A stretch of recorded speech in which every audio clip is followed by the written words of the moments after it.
syempre, Ano ka bibigyan mo?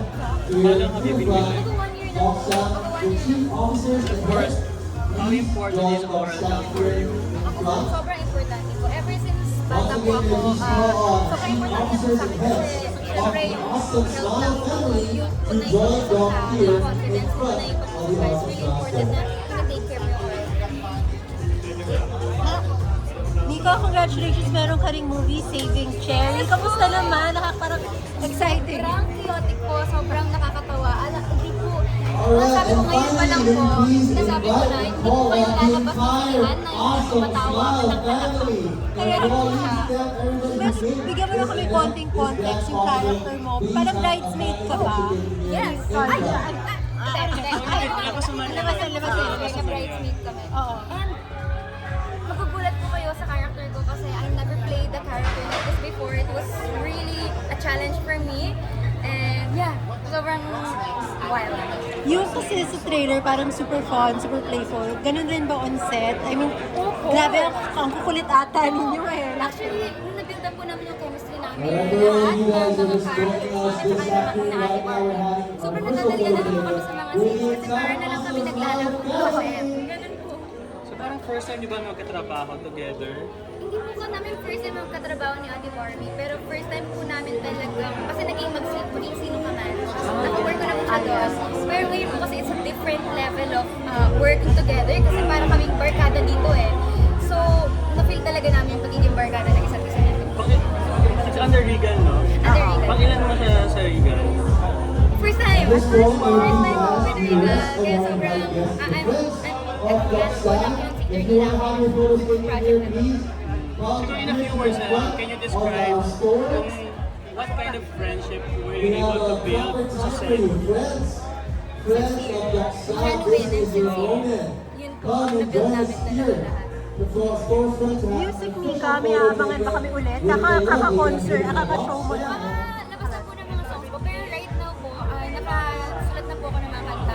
wow. Kahit lang yung melody. And baka po this year din, makakapagsulat po ako ng mga bagong mga kanta. Agad-agad ah. Yes, po, mga sulat ko naman po.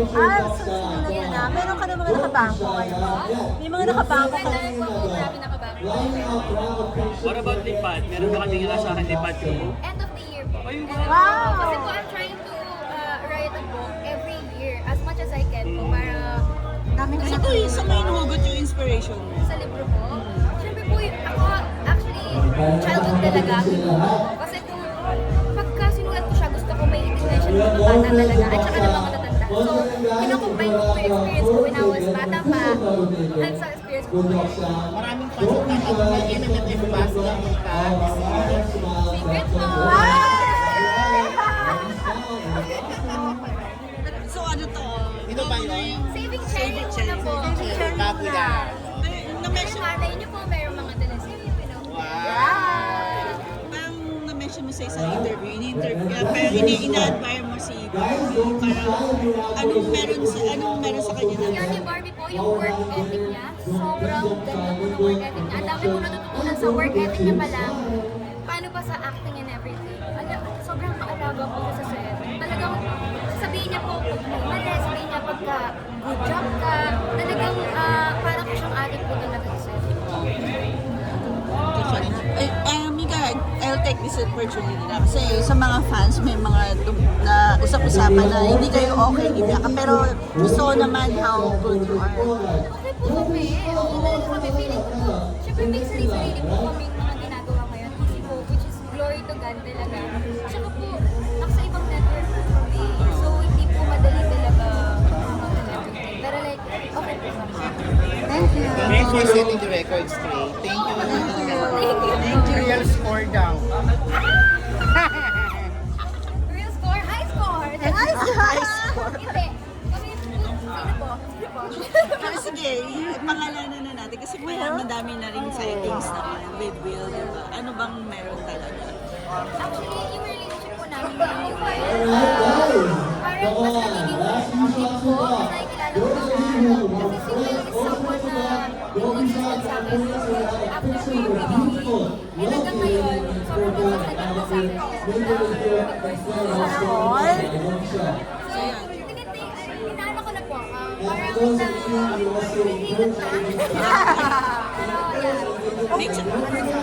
Open kayo maka-work si Will as a tandem. May chance kayo na mag-work. Pray po ako kasi una sa lahat, even before PDP, pangarap ko na po yung makatrabaho siya. Kasi lahangan ko siya eh. Magaling talaga siya na actor. So, gusto ko siya makatrabaho. And rate of 1 to 10, nasa na yung level ng closeness mo ngayon? High score nga, diba? To be honest po, may scoring, high score. Pero sobrang tulong namin talaga ngayon. And yun, ulitin ko sinabi ko, it's been consistently personal. Thank you. And last, is he part of the reason why we have a beautiful smile? Ay!